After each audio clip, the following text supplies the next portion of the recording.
I'm Aaron Baker from PhoneDog.com, and it's part 2 of a dogfight battle between the HTC One and the Nokia Lumia 920. Android, Windows Phone, silver, red, metal, polycarbonate. It's a tough battle and it's part 2. Let's go figure out which one of these devices deserves the dogfight gold medal.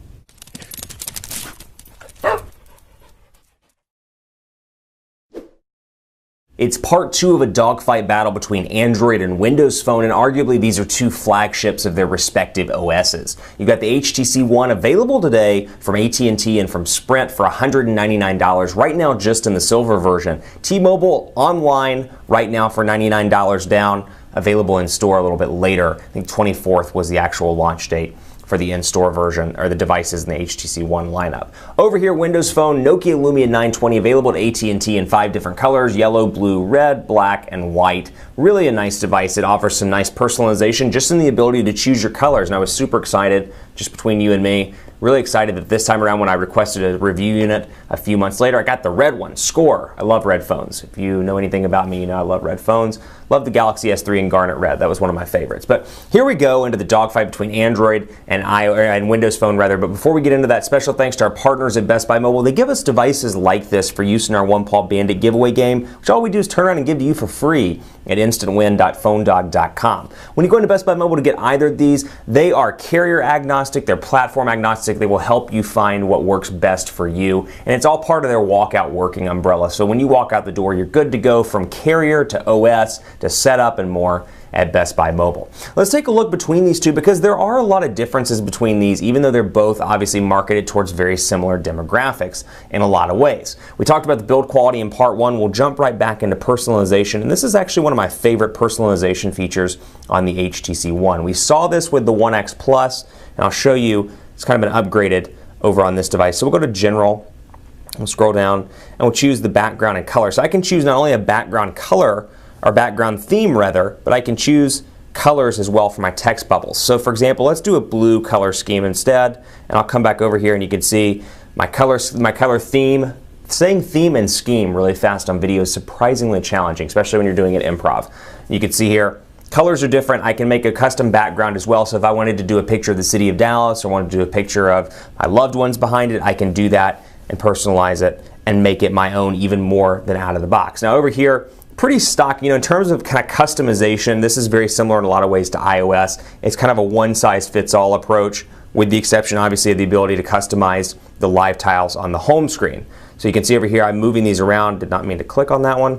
Let's go ahead and make this one larger as well. You can make these 3 different sizes now, which was a feature that was added in Windows Phone 8. And I love this because it was an argument I always had with Windows Phone 7.5. I was like, I can see a use case where messaging is big enough to accommodate previews, or where my phone's big enough to accommodate previews. And now I can do that to my heart's content and make these as large as I want to. And I can just keep moving down through here. And some don't go full size. You'll see, for example, Internet Explorer does not go full size, but you've got that Nokia drive. And what's great about this phone, just on top of other Windows Phone 8 offerings, Nokia has bet the farm on Windows Phone 8. And so as a result, they're really hoping for the success of this platform and hoping it solidifies its 3rd place spot. So as a result, they've invested a lot of money into Windows Phone 8, and some of the ways you see that are through some of these value-added applications. Nokia City Lens, Nokia Drive, Nokia Maps, Nokia Music. Nokia Music happens to be one of my favorites, and it is available on the Lumia 920. We'll load it up so you can take a look at Mix Radio, for example.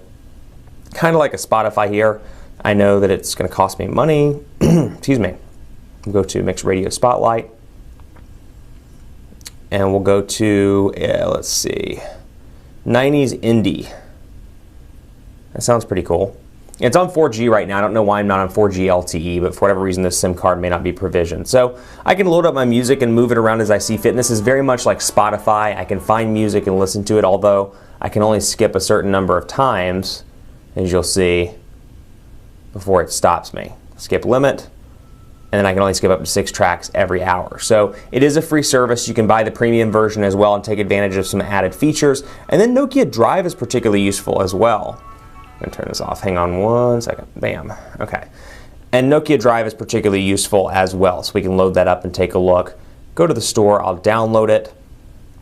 And I found this to be a useful application. One thing I really wish Windows Phone 8 had done better out of the box, I wish they had better turn-by-turn navigation. Well, Nokia answers that with their applications and it's actually called Here Drive now because they did merge in the Here name with all of the different applications. Here Drive, and then of course I think it's Here Music as well, or it's Here Maps, I think, are the two. I always get confused which ones merged and were branded as Here and which ones weren't.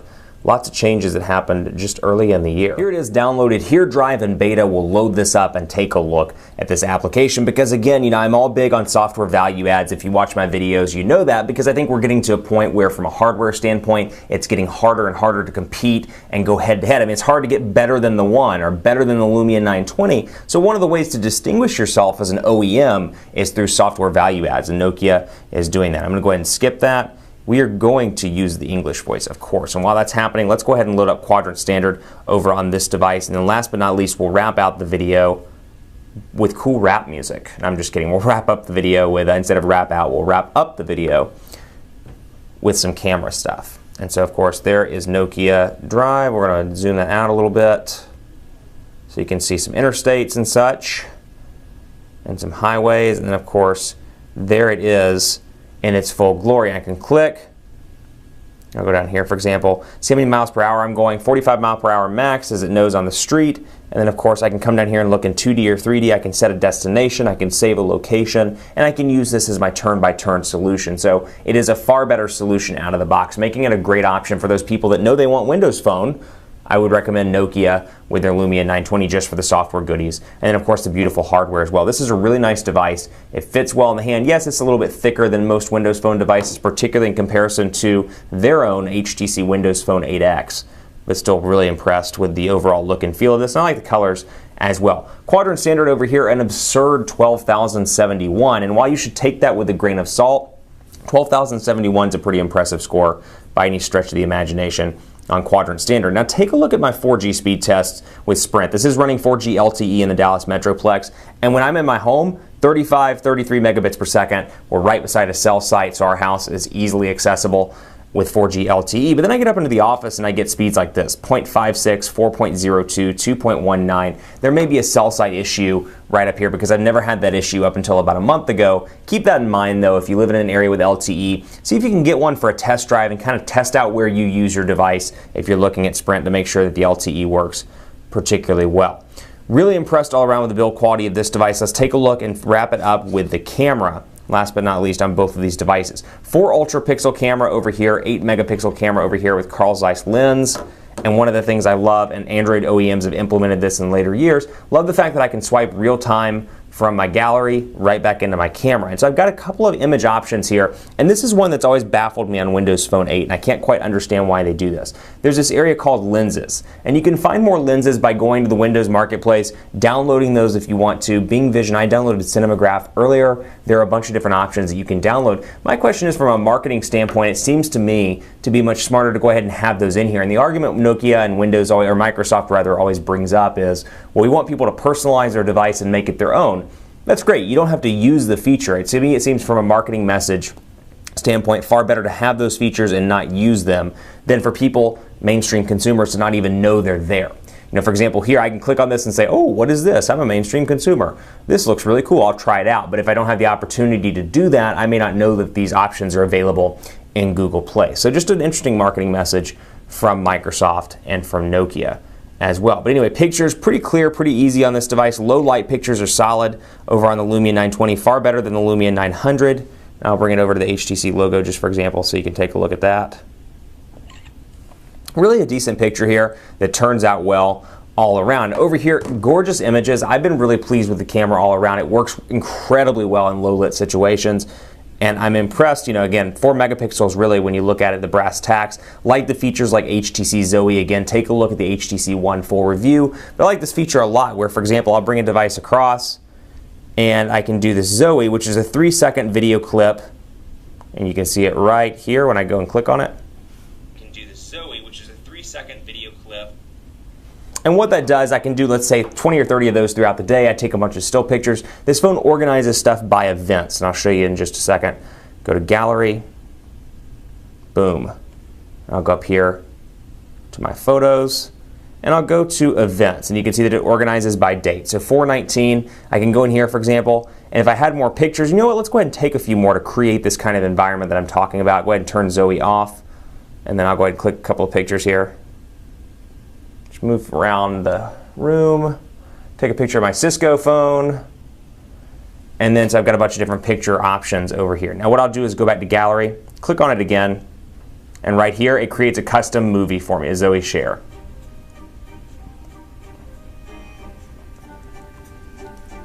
And I'm doing nothing to edit this, I should point out. You have to do no editing on your end. This is all done on the phone side. Not only that, you can change the way it looks as well. So I can come in here, for example, and say, you know what? Let's go ahead and change this around. Whoops, wrong one, sorry. This one, I'll come down here and say, you know what? Let's go ahead and change it to Vega. This is one of my favorites. I don't know why this music cracks me up.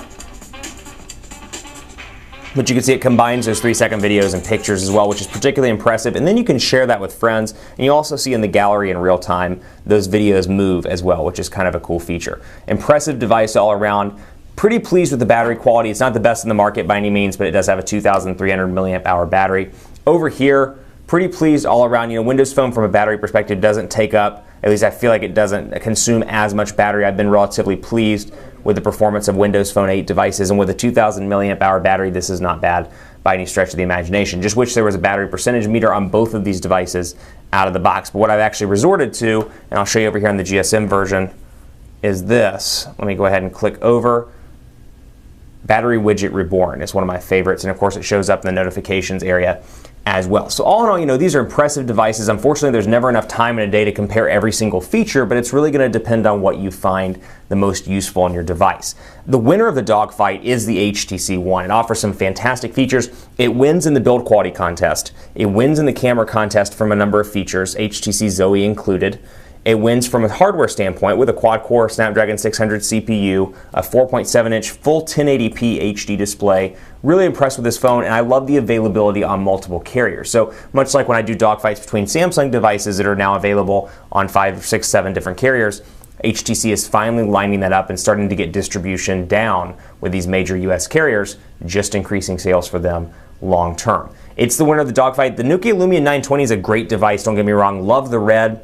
Definitely the best Windows Phone device out there from a features standpoint. The dogfight winner is the HTC One. Keep it locked on PhoneDog.com for more on the HTC One, the Lumia 920, dogfights, and more. It's going to be an exciting couple of weeks in mobile as we move forward into late spring and even into summer. So keep it locked right here at PhoneDog.com. I'm on Twitter at PhoneDog_Aaron, Facebook, Facebook.com/HiAaronBaker. Let me know what you think of these devices, and to Google Plus at PhoneDog.com/G+. Thanks for watching. Much more to come on these very soon. And as always, I'll see you next time.